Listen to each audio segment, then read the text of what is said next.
সকলোৰে ভাল ভাত খাই আহিছে নে নাই নাই খোৱা সঁচাই নে আচ্ছা তেতিয়াহ'লে আজি মোদীজীৰ নামত এসাঁজ ভাত গ'ল আৰু হ'ব একদম মোৰ লগত একেলগে ক'ব ভাৰত মাতা কি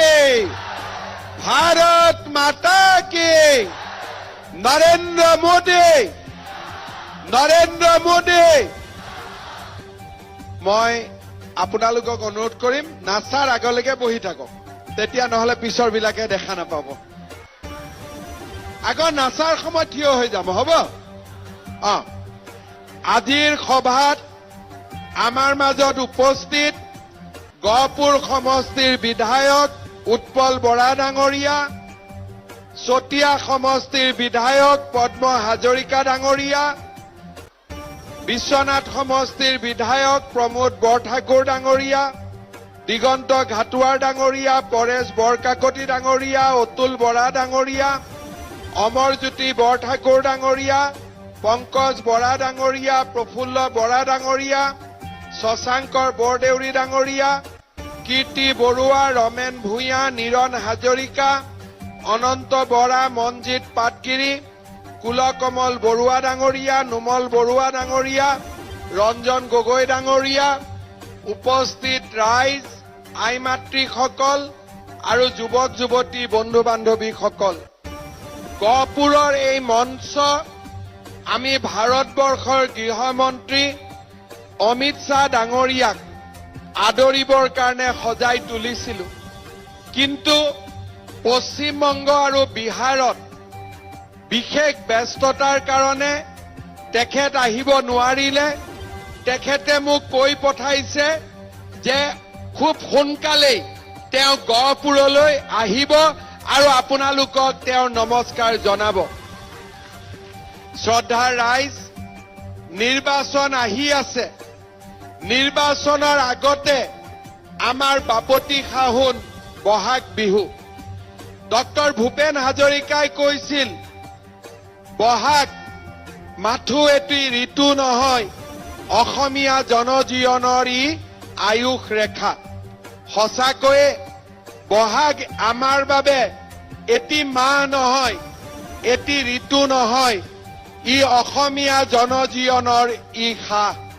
বহাগে আমাক ওচৰ চপাই আনে বহাগে আমাক মিলা প্ৰীতি বঢ়ুৱাই অসমখন উৎসৱ মুখৰ কৰি তোলে বহাগ বিহুৰ প্ৰাকক্ষণত মই গহপুৰবাসী ৰাইজলৈ বহাগ বিহুৰ বহুত শুভেচ্ছা জনাইছো শ্ৰদ্ধাৰ ৰাইজ বিহুৰ পিছতেই নিৰ্বাচন 19 এপ্ৰিলত শোণিতপুৰ লোকসভাৰ নিৰ্বাচন গহপুৰৰ ৰাইজে অসমৰ ৰাইজক দিশা দেখুৱাই দশা দেখুৱাই স্বাধীনতা সংগ্ৰামৰ দিনৰ পৰা গহপুৰে অসমৰ স্বাভিমানৰ এক প্ৰতীক আৰু গহপুৰে আমাক সদায় ৰাস্তা দেখুৱাইছে আগুৱাই লৈ গৈছে গহপুৰবাসী ৰাইজক মই পুনৰ এবাৰ ক'ব নালাগে যে নৰেন্দ্ৰ মোদী ডাঙৰীয়াক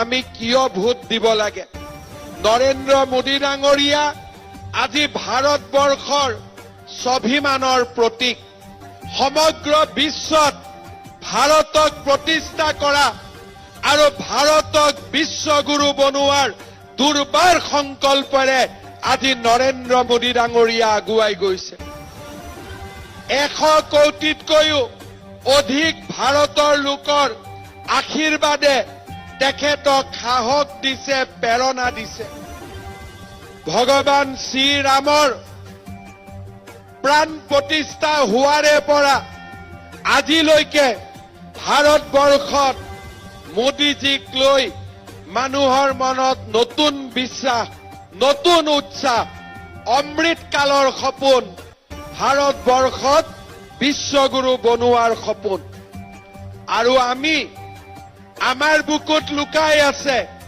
মোদীজীয়ে ভাৰতক বিশ্বগুৰু বনাব আৰু সেইখন শক্তিশালী ভাৰতৰ এখন সৰ্বশ্ৰেষ্ঠ ৰাজ্য হিচাপে আমি অসমক গঢ়ি তুলিম। যোৱা 3টা বছৰ অসমক গঢ়াৰ বাবে, অসমক নতুনকৈ এক নতুন দিশেৰে আগুৱাই লৈ যোৱাৰ বাবে স্বাভিমানী, আত্মনিৰ্ভৰশীল, সকলোৰে ফালৰ পৰা সুন্দৰ এখন অসম নিৰ্মাণৰ বাবে আজি আমি কাম কৰিছো। যোৱাকালি ৰাতি ভাৰতৰ গৃহমন্ত্ৰী অমিত শ্বাহ ডাঙৰীয়া তিনিচুকীয়াত আছিল। ৰাতি 8টা-9টা বজাত আমি শোভাযাত্ৰা কৰিছিলো। অলপ দেৰিৰ কাৰণেও আমাৰ মনত অহা নাছিল যে এইখন জিলাতেই, এই অবিভক্ত ডিব্ৰুগড়তেই এদিন আলফাৰ সেনানায়ক পৰেশ বৰুৱাৰ জন্ম হৈছিল। আমি ভবা নাছিলো যে কৰবাত বোম ফুটিব পাৰে নেকি, কৰবাত গুলি বাৰুদ হ'ব পাৰে বুলি। মানুহৰ মনত আজি সেই দিনবোৰ আঁতৰি গৈছে। আজি কোনো মাতৃয়ে বহাগ বিহুৰ দিনাখন মোৰ ল'ৰাটো ঘৰলৈ কেতিয়া উভতি আহিব বুলি বাট চাব নালাগে। আজি বন্দুকৰ শব্দত কাৰো অসমত আজি ৰাতি নোপোৱাই। গুলি বাৰুদ কোনেও আমাৰ সন্তানক বুকুৰ পৰা কাঢ়ি নিনিয়ে। এতিয়া অসম শান্তিৰ স্বৰ্গ আৰু এইখন অসমতে প্ৰগতিৰ দুৰ্বাৰ নৰেন্দ্ৰ মোদীৰ মোদী গেৰাণ্টি, এই কথা আজি সঁচা আৰু এই সত্যত পৰিণত হৈছে। শ্ৰদ্ধাৰ ৰাইজ, কনকলতা বৰুৱাৰ জাতীয় জীৱনৰ প্ৰতি অৱদান কোনে নাজানে? কোনেও কিয় কল্পনা কৰিব পৰা নাছিল? কংগ্ৰেছৰ এখনকৈ 60 বছৰ অসমত চৰকাৰ আছিল। কনকলতা বৰুৱাৰ নামত এখন মহাবিদ্যালয় হ'ব লাগে, এখন বিশ্ববিদ্যালয় হ'ব লাগে। তাৰ কল্পনা কংগ্ৰেছে কৰিব পৰা নাছিল। কংগ্ৰেছে চিন্তা কৰিব পৰা নাছিল। মোৰ মনত আছে, যোৱা ইলেকশ্যনৰ সময়ত যেতিয়া মই উৎপল বৰা ডাঙৰীয়াৰ নিৰ্বাচনৰ সভাত আহিছিলো যে গহপুৰত কনকলতা বিশ্ববিদ্যালয় হ'ব, কংগ্ৰেছৰ মানুহসকলে আমাক হাঁহিছিল। ৰিপুণ বৰাই কৈছিল কেতিয়াও সম্ভৱ নহয়। আজিৰ পৰা 6-7 মাহ পিছত আমি সকলোকে মাতিম কনকলতা বৰুৱা বিশ্ববিদ্যালয়ৰ আধাৰশিলা স্থাপন কৰাৰ অনুষ্ঠানত। আৰু এনেকুৱা বিশ্ববিদ্যালয় নাপাতো। এইখন বিশ্ববিদ্যালয়ত আমি আৰ্টিফিচিয়েল ইণ্টেলিজেন্স শিকিম, আমি মেচিন লাৰ্নিং শিকিম, আমি নতুন নতুন উদ্যোগৰ বিষয়ে শিকিম, ছেমি কণ্ডাক্টৰৰ বিষয়ে শিকিম। এইখন বিশ্ববিদ্যালয়ে অসমক ভাৰতবৰ্ষৰ শৈক্ষিক মানচিত্ৰত ভোটা তৰাৰ দৰে জিলিকাই ৰাখিব। শ্ৰদ্ধাৰ ৰাইজ, আমি যেতিয়া কৈছিলো যে 1 লাখ চৰকাৰী চাকৰি হ'ব, কোনেও মোক বিশ্বাস কৰা নাছিল। মোৰ পাৰ্টিতে মোক বিশ্বাস কৰা নাছিল। আৰু চাকৰি হ'ব ঘোষ নিদিয়াকৈ, কোনেও কল্পনাই কৰিব পৰা নাছিল। আজি অসমত আমি 1 লাখ ল'ৰা ছোৱালীক চৰকাৰী চাকৰি দিলো, কোনেও এটা টকাও ঘোষ খাব নোৱাৰিলে। এতিয়া মই আজি আকৌ এবাৰ প্ৰতিশ্ৰুতি দিছো যে আৰু নতুনকৈ 50,000 চৰকাৰী চাকৰি আমাৰ ল'ৰা ছোৱালীৰ বাবে আমি মুকলি কৰি দিম। এতিয়া কংগ্ৰেছ বিলাকেও ভাবে যে CM-এ কৈছে যেতিয়া হ'ব, হয় নে নহয়? আজিকালি অবিশ্বাস নকৰে। এতিয়া বাইদেৱে ঠিকে কৈছে, কংগ্ৰেছ নাইও এতিয়া। কংগ্ৰেছ নাই নহয়, কংগ্ৰেছ নাইয়ে বোলে। গহপুৰতো কংগ্ৰেছ নাই, ভাৰততে কংগ্ৰেছ নাই এতিয়া, হয় নে নহয়?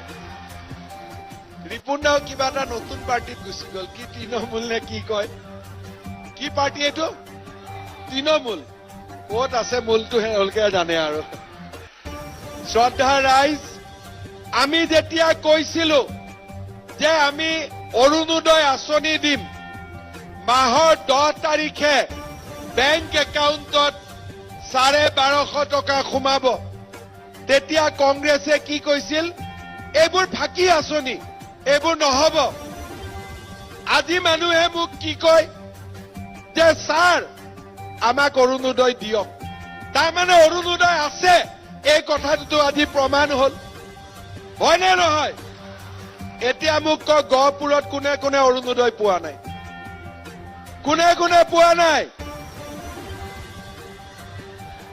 পোৱা নাই পোৱা নাই পোৱা নাই এটা দিব লাগিব নে নালাগে লাগিব